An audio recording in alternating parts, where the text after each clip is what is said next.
क्या होगा जब कुछ लोग एक ऐसा मिस्टीरियस आइलैंड खोज निकालते हैं जिस पर कि समय बाहर की दुनिया से बहुत अलग चलता है। इस आइलैंड पर मौजूद किसी भी इंसान की उम्र अजीब कारणों से वही रुक जाती है, यानी कि एक बार जो कोई इस आइलैंड पर चला गया उसके लिए टाइम एग्जिस्ट ही नहीं करेगा। लेकिन इस आइलैंड का एक खतरनाक गहरा राज भी है जो कि कोई नहीं जानता। अब वो क्या और इस आइलैंड की मिस्ट्री क्या है, सब कुछ चलिए शुरू से जानते हैं हमारी आज की मूवी में। अब कहानी की शुरुआत एंजेला नाम की एक सिंगल मदर से होती है, जिसके की पति की मौत होने के बाद उसे खुद ही अपने 3 बच्चों को पालने के लिए अपने घर में एक रेस्टोरेंट चलाना पड़ता है। अब एंजेला के 3 बच्चों में से एक लड़की बड़ी और 2 ट्विंस डगलस और जेम्स हैं। वहीं उनके रेस्टोरेंट के बिल्कुल पास से एक ट्रेन ट्रैक जाता है, सो वे अक्सर ट्रेन्स को देखते रहते। लकीली आजकल एंजेला का रेस्टोरेंट काफी अच्छा भी चल रहा था। लेकिन अब एक दिन जब एक थॉमस नाम के बच्चे का 7वां जन्मदिन था और वो एंजेला के ही रेस्टोरेंट में अपने पेरेंट्स और बाकी बच्चों के साथ अपना बर्थडे मना रहा था कि इसी सेलिब्रेशन के बीच कुछ लोग थॉमस का मजाक बनाने लगे, जिससे कि वो गुस्से में जब कोई उसे देख नहीं रहा था तो थॉमस बीच खाने से उठकर बाहर निकल जाता है। यही रेस्टोरेंट की साइड में ट्रेन ट्रैक तो था ही, सो वह गुस्से में एक ट्रेन में चढ़ गया और ऊपर से छोटी बड़ी इन सब कुछ को देख रही थी।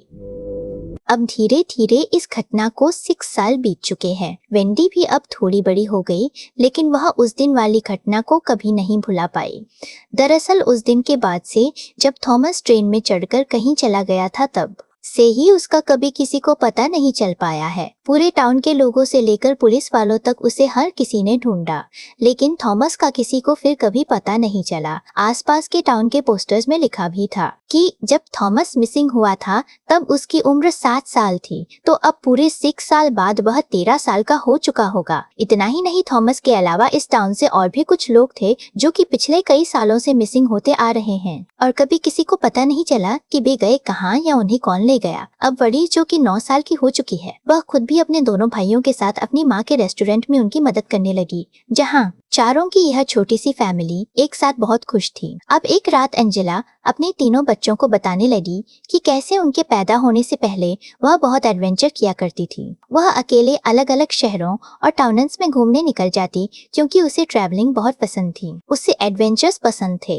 लेकिन फिर उसने शादी कर ली। लेकिन फिर उन तीनों के पैदा होने के बाद और उनके पिता की मौत के बाद पूरे ही घर की जिम्मेवारी उसके सिर पर आ गई और अब तो वह इस रेस्टोरेंट तक से पूरे दिन बाहर तक नहीं निकल पाती। अब यह सब जानकर बड़ी के मन में यह बात बस गई कि बड़े होने के बाद सभी फंस जाते हैं, सो उन्हें उसके पहले ही अपने सारे सपने पूरे कर लेने चाहिए। हालांकि एंजेला ने कहा भी कि उसे इसका कोई मल नहीं, कि उसे अपने तीनों बच्चों के लिए काम करना पड़ता है। लेकिन अब बड़ी भी जानती थी कि उन्हीं तीनों की स्कूल फीस और बाकी खर्चों की वजह से उसकी माँ को कितनी मेहनत करनी पड़ती है। उनकी अपनी कोई लाइफ नहीं बची। अब अगले दिन जब तीनों भाई बहन स्कूल से आने के बाद पास की नदी से मछलियाँ पकड़ रहे थे तो वडी जेम्स और डगलस सफस को वहीं पर छोड़कर अकेले ही भागते हुए साइड से गुजर रही एक ट्रेन को पकड़ने लगती है। लेकिन उसकी स्पीड बहुत तेज होने से वह उसे पकड़ नहीं पाती। दरअसल वडी के मन में अपनी माँ की बातें रह गई कि एक बार बड़े होने के बाद तो किसी के पास घूमने फिरने तक का टाइम नहीं होता, सो वडी अभी बाहर घूमना चाहती थी। आज की रात भी बाकी सब तो सो गए, लेकिन बड़ी के मन में यही बातें चलती रही कि उसे दुनिया घूमनी है। तभी अब उसे बाहर से ट्रेन आने की आवाज आई। वडी ने खिड़की से देखा कि जो ट्रेन उसके घर के पास से गुजर रही थी उसके ऊपर उसी की उम्र का एक बच्चा खेल रहा है। सो वडी अब बाहर जाकर उसे देखने लगी कि वह बच्चा कौन था और ट्रेन के साथ कहाँ जा रहा है। तभी पीछे से अब तक वडी के दोनों ही भाई भी आ गए और वे तीनों अब उस लड़के को ढूंढने के लिए उसे ट्रेन में चढ़ जाते हैं। वहीं वडी के मन में वैसे भी दुनिया घूमने का मन था। तभी उन्हें वह लड़का भी मिल गया और उसने बताया कि उसका नाम पीटर है और अगर वे तीनों चाहे तो वह उन्हें एक ऐसी जगह पर ले जा सकता है जहां पर कि उन्हें कभी टाइम की कोई कमी नहीं पड़ेगी, लेकिन उन्हें इसके लिए उस पर भरोसा करना पड़ेगा। पीटर ने कहा कि वह एक ऐसी जगह जानता है जो कि आम दुनिया से बिल्कुल अलग है। अब काफी दूर आने के बाद जब ट्रेन एक ब्रिज के ऊपर से गुजर ही रही थी तो पीटर ने तीनों से कहा कि यहाँ से उन्हें नीचे नदी में कूदना होगा क्योंकि उस सीक्रेट जगह का रास्ता यहीं से होकर गुजरता है। फिर अब ब्रिज के बीच में जाकर तीनों एक एक कर ट्रेन से नीचे नदी में कूद गए, जहाँ नीचे नदी में एक बच्चा ऑलरेडी बोट के साथ मौजूद था, जो कि अब पीटर समेत बाकी तीनों को बोट में बैठाकर अपने साथ नदी के रास्ते दूर ले जाने लगता है। और फाइनली काफी देर के सफर के बाद वे एक बहुत ही सुंदर से दिखने वाले आइलैंड तक पहुंच गए। हालांकि अब अजीब बात, जितना वे आइलैंड के करीब जाते जा रहे थे उन्हें पानी से अजीब सी आवाजें आने लगी। ऐसी आवाजें जो कि उन्होंने आज तक कभी नहीं सुनी थी। और पीटर ने रिवील किया कि यह आवाज इस पूरी आइलैंड को कंट्रोल करने वाली एक एलियन एंटिटी की है, जिसे कि सब मदर कहकर बुलाते हैं। अब वडी और उसके दोनों भाइयों ने देखा कि यह आइलैंड तो बहुत सुंदर था। यहाँ बहुत सारे पेड़ पौधे और बीच में एक वोल्केनो मौजूद है, जिससे कि निकलने वाला धुआं इस आइलैंड को और सुंदर बना रहा था। पीटर अब तीनों को अपने साथ अपने पीछे ले जाने लगता है। उसने रिवील किया कि इस आइलैंड पर सिर्फ वे ही नहीं बल्कि उन जैसे बहुत से बच्चे हैं और उनकी अपनी एक पूरी कम्युनिटी है। अब वे बातें करते हुए जा ही रहे थे कि तभी एक और बच्चा उन्हीं की ओर आने लगा और बड़ी और उसके भाई यह देखकर हैरान रह गए कि यह बच्चा तो थॉमस था। वहीं थॉमस जो कि 6 साल पहले कहीं मिसिंग हो गया था और फिर उसे पुलिस कभी नहीं ढूंढ पाई। वहीं इससे भी अजीब बात कि जब थॉमस मिसिंग हुआ था तब उसकी उम्र 7 साल थी और अब पूरे 6 साल के बाद जब बड़ी और उसके भाई थॉमस को देख रहे हैं तो वह तो अभी 7 साल का ही है और अब थॉमस को देखकर तो किसी को भी समझ नहीं आता कि उसकी उम्र क्यों नहीं बढ़ी। वहीं बड़ी और उसके भाई तो अब बहुत बड़े हो चुके हैं। वहीं अब तक धीरे धीरे फिर से अंधेरा होते हुए तीनों ने देखा कि यहाँ तो उन्हीं जैसे और भी बहुत सारे बच्चे थे। सो उन्होंने फैसला कर लिया कि वे कुछ दिन यहीं रुकेंगे और फिर वापस से अपने घर लौट जाएंगे, क्योंकि घर पर उनकी माँ उनको ना देखकर बहुत परेशान होगी। अब सुबह बड़ी की आंख खुलने पर उसे पीटर दिखाई दिया, जो कि समुद्र के पास जाकर किसी को बड़े ध्यान से देख रहा था। और अब पीटर बड़ी को देख उसे इस आइलैंड की सच्चाई बताने लगता है।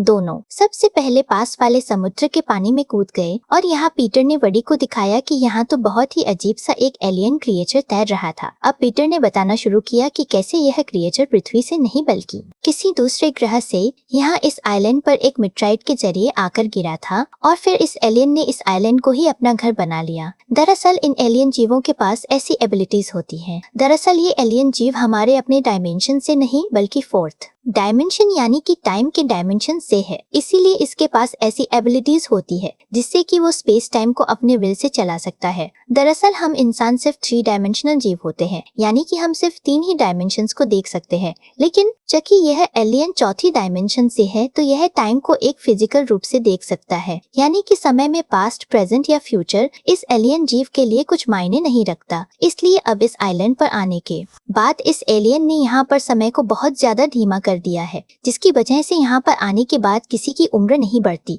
यानी कि इस आइलैंड पर अभी जितने भी बच्चे मौजूद हैं वे एक समय से नहीं बल्कि अलग अलग समय से थे। खुद पीटर ने बताया कि वह यहाँ पहली बार इस आइलैंड पर 19वीं शताब्दी में आया था और तब से वह सेम उसी उम्र में एक बच्चा ही है। यहाँ आने के बाद इस जीव की वजह से कभी किसी की उम्र नहीं बढ़ती, इसलिए यहाँ पर मौजूद सारे ही बच्चे इस एलियन को मदर कहकर बुलाते हैं। अब यह सब जानने के बाद बडी को भी याद आ गया कि कैसे उनके टाउन से भी पिछले कई सालों से अलग अलग उम्र के लोग मिसिंग हो रहे थे, यानी कि थॉमस की तरह वे सब भी यहीं आ जाते। और क्योंकि यहाँ पर उम्र नहीं बढ़ती तो कोई भी यहाँ पर आकर बिना उम्र बढ़ने की चिंता किए आराम से जी सकता है जब तक कि उनका जी चाहे। अब हालांकि पीटर ने एक और राज खोला कि उनकी उम्र तब तक ही नहीं बढ़ती जब तक कि यह एलियन यानी कि मदर नहीं चाहती और उन्हें मदर पर पूरा भरोसा करना होगा। लेकिन अगर कभी गलती से किसी का भरोसा टूट गया तो फिर उल्टा होते हुए उनकी उम्र बहुत तेजी से बढ़ने लगती है। अब आने वाले कई दिनों तक वडी और उसके भाई यहाँ के माहौल में घुल मिल गए और वे सब साथ मिलकर बहुत एंजॉय करते। यहाँ पर किसी को कोई चिंता नहीं थी, खाना और पानी उन्हें वही मदर एलियन अवेलेबल करवा देती। डार्कलास और जेम्स ने तो यहाँ तक फैसला कर लिया था कि वे हमेशा के लिए यहीं रुक जाएंगे और अमर हो जाएंगे, क्योंकि यहाँ रहने पर उनकी उम्र कभी नहीं बढ़ेगी। जबकि वडी का मानना था कि वे तो बस यहाँ कुछ ही दिन रहेंगे, फिर उन्हें अपनी माँ के पास जाना होगा। अब एक दिन जब वडी सो ही रही थी कि उसने देखा ऐसे एक बूढ़ा आदमी उसका खाना चुरा रहा है और वह वडी को देखते ही दूर भाग गया। वडी उसका पीछा करते हुए रियलाइज करती है कि इस आइलैंड का एक दूसरा हिस्सा भी था जिसके बारे में उसे पीटर ने कुछ नहीं बताया और वह बूढ़ा आदमी अब वहीं भाग रहा है। सो पीटर से पूछने पर अब उसने रिवील किया कि कैसे यह बूढ़ा आदमी भी उन्हीं की तरह एक बच्चा ही था, लेकिन उसने मदर एलियन से भरोसा खो दिया, जिससे कि उसकी उम्र बहुत तेजी से बढ़ चुकी है। हालांकि अब वेंडस पर ज्यादा ध्यान नहीं देती और वह अपने दोनों भाइयों और पीटर के साथ पास में मौजूद एक बोट में घूमने गई। तीनों पानी में तैरकर बोट के अलग अलग हिस्सों में जा रहे थे, लेकिन तभी अब जेम्स और बडी ने रियलाइज किया कि कैसे उनका तीसरा भाई डगलस, जो कि पानी में उनके पीछे ही था, वो अब तक भी बाहर नहीं निकला है। सो दोनों डगलस को ढूंढने के लिए फिर से पानी में चले गए, लेकिन अब काफी देर होने के बावजूद वह उन्हें कहीं नहीं मिलता। वहीं अब तक तो बाहर से बाकी बच्चे भी मदद को आ गए, जो कि अब काफी देर ढूंढने के बाद जेम्स और बडी को पानी से बाहर निकालते हैं। और यहाँ से तो सबको पता चल गया कि डगलस अब तक डूब चुका होगा। अब जेम्स, जिसका कि डगलस जुड़वा भाई था, उसे तो इस घटना से और ज्यादा शौक लगता है। इसीलिए अब अगले ही दिन जब जेम्स की आंखें खुली तो उसने ध्यान दिया कि उसका एक हाथ पर अचानक से रिंकल्स आ चुके हैं, मानो कि वो हाथ किसी बूढ़े आदमी का हो। और इसे देख वडी भी समझ गई कि डगलस को खोने की वजह से जेम्स ने मदर से भरोसा खो दिया है, इसलिए अब से ही उसकी उम्र काफी रैपिडली बढ़ने लगेगी। सो जेम्स अब खुद को बूढ़ा होने से बचाने के लिए एक स्वॉर्ड लेकर अपने हाथ को काटना चाहता था, ताकि इस इन्फेक्शन को यही रोक सके। पीटर ने भी कहा कि आज तक यह ट्रिक किसी ने नहीं आजमाई है और वे तीनों मिलकर अब ऐसा ही करते हैं। हालांकि अब बड़ी डर गई कि कहीं जेम्स के हाथ पर इन्फेक्शन ना हो जाए। सो उसने सोचा कि उसे किसी बड़े इंसान को ढूंढना होगा जो कि जेम्स के हाथ को अच्छे से ट्रीट कर सके। दोनों को चलते हुए जल्दी वही बूढ़ा आदमी दिख गया, जो कि पहले वडी का खाना चुरा कर भागा था। वो अब वडी के कहने पर जेम्स को अपने साथ आइलैंड के दूसरे हिस्से में ले जाने लगता है, जहाँ की उसी जैसे और भी ऐसे लोग रहते थे जो कि मदर से भरोसा खो चुके थे और उनकी उम्र अचानक से ही बढ़ गई। वडी ने यहाँ नोटिस किया कैसे आइलैंड के इस हिस्से के लोगों को खाने पीने के लिए मछलियाँ पकड़नी पड़ती हैं, क्योंकि मदर पर भरोसा न करने से वो उन्हें जंगल से फल और बाकी चीजें नहीं देती, जैसा कि आइलैंड के दूसरी और बच्चों को मिलता है। अब उन सब ने वडी को रिवील किया कि अगर वे उस एलियन क्रिएचर को पानी में ढूंढकर जान से मार दें तो फिर सब ठीक हो जाएगा, उन्हें उनकी खोई हुई उम्र वापस मिल जाएगी और इस पूरे आइलैंड पर समय फिर से नॉर्मली चलने लगेगा। इसलिए ही वे यही प्लान कर रहे थे कि वे उस एलियन को पकड़कर जान से कैसे मारे। वहीं अब तक उन्होंने जेम्स के हाथ को भी ट्रीट कर कसकर बांध दिया ताकि उसका और खून ना बहे। हालांकि अब तक वडी और जेम्स दोनों समझ चुके थे कि यह आइलैंड जितना उन्हें शुरू में स्वर्ग लग रहा था, इसकी सच्चाई तो बिल्कुल उल्टी निकली, जिससे अब जेम्स तो गुस्से में वडी को छोड़कर बाकी बड़े लोगों के साथ प्लानिंग करने लगा कि कैसे वे उस एलियन क्रिएचर को पकड़कर जान से मार देंगे ताकि सब कुछ फिर से नॉर्मल कर सकें। अब जेम्स ने सबको आइडिया दिया कि चूंकि इस पूरे आइलैंड पर सिर्फ वे बच्चे ही मदर पर भरोसा करते हैं और सिर्फ उन्हीं की उम्र नहीं बढ़ती, इसलिए ही मदर उनका पूरा ध्यान रखती है, तो क्यों ना वे उन बच्चों को ही किडनैप कर लें और फिर उस एलियन को उनके सामने आना ही पड़ेगा, वरना उन बच्चों के बिना उस मदर पर भरोसा करने वाला इस आइलैंड पर फिर कोई नहीं बचेगा। हालांकि अब वडी गुस्से में अपने भाई को संभालने की कोशिश भी करती है कि जेम्स ऐसा ना करें, लेकिन उसने तो अब तक अपने भाई की मौत के बाद से फैसला कर लिया था कि वो उस एलियन को मारकर ही रहेगा। उसी की वजह से उसके भाई की जान गई। सो सभी अब जेम्स के कहे अनुसार बच्चों को उठाने के लिए आइलैंड के दूसरी ओर जाने लगते हैं, जबकि उनके पीछे से बड़ी भी भागते वे उन सबको अलर्ट देने गए कि वे इन बड़े लोगों से छिप जाएं। लेकिन अनफॉर्चुनेटली बड़े लोग पहले पहुंच चुके थे और अब वडी को जाकर पता चला कि वे बड़े लोग तो सबको उठा ले गए। पीछे सिर्फ एक पीटर ही बचा था जो कि उनके आने के बाद पीछे छिप गया। वडी और पीटर अब एक साथ पहाड़ी से देखते हैं कि कैसे जेम्स के कहे अनुसार वे बड़े लोग सभी उठाए गए बच्चों को समुद्र के किनारे पर ले गए और उन्हें एक बोट में चढ़ाने लगे ताकि उस एलियन को उन्हें बचाने के लिए बाहर आना पड़े। इसी बीच वडी का ध्यान एक बड़े आदमी पर गया जो कि एक हुक को मोड़ रहा था। उसने रियलाइज किया कि उसका एक हाथ नहीं है और वह समझ गई कि यह कोई और नहीं बल्कि उसी का भाई जेम्स था, और क्योंकि उसका मदर से भरोसा खो गया तो अब उसकी उम्र बहुत ज्यादा तेजी से बढ़ रही है। वहीं जेम्स की अगुवाई में सारे बड़े लोग बच्चों को एक बोट में भरकर समुद्र में ले जाने लगते हैं। तो पीछे से पीटर ने वडी से कहा कि उन्हें अपने साथियों को बचाना होगा और दोनों अब एक शॉर्टकट रास्ते का इस्तेमाल करते हुए आइलैंड के दूसरे हिस्से में जाने लगते हैं ताकि जितना भी हो सके उस बोट के करीब पहुंच सके। और तभी भागते हुए रास्ते में वडी को अपना भाई डगलस बिल्कुल सही सलामत मिल गया। अब वडी हैरान हुई कि वह तो बिल्कुल जिंदा है और वह उसे गले से लगा लेती है, यानी कि डगलस उस वक्त तैरकर दूसरी दिशा में पहुंच गया था और उसे अब तक वापस आने का रास्ता नहीं मिला। अब वडी डगलस को सब बताती है कैसे जेम्स डगलस को मरा हुआ समझकर अब उसी एलियन एलियन को मारने निकला है, सो उन्हें उसे रोकना होगा। दोनों अब जल्दी से उसी बोट के पास गए जहाँ शुरू में उन्हें उस बोट पर कोई दिखाई नहीं देता। सो वेंडी और डगलस अब उस बड़ी बोट पर चढ़कर अपने सारे बच्चों को खोलने लगते हैं, लेकिन तभी पीछे से बड़े लोगों ने आकर उन दोनों को पकड़ लिया और वे उन्हें अपने साथ अपने लीडर के पास ले जाते हैं। यहाँ पहुंचकर वडी और डगलस यह देखकर हैरान रह गए कि एक बहुत बूढ़ा आदमी अपने हाथ में हुक लेकर अंदर घुस रहा है। दरअसल यह जेम्स ही था, जिसकी उम्र और ज्यादा बढ़ चुकी है और वह अब डगलस और वडी को देख रोने लगता है, क्योंकि उसका जुड़वा भाई डगलस ना सिर्फ अब तक जिंदा था, बल्कि उसकी उम्र भी पहले जैसी ही थी, जबकि वह खुद अपने भाई के लिए मदर से भरोसा खो बैठा और वह तो अब जल्दी ही बूढ़ा होने से मर जाएगा। जेम्स अब वडी और डगलस पर बुरी तरह से भड़क उठता है कि कैसे उन्हें कभी यहाँ आना ही नहीं चाहिए था।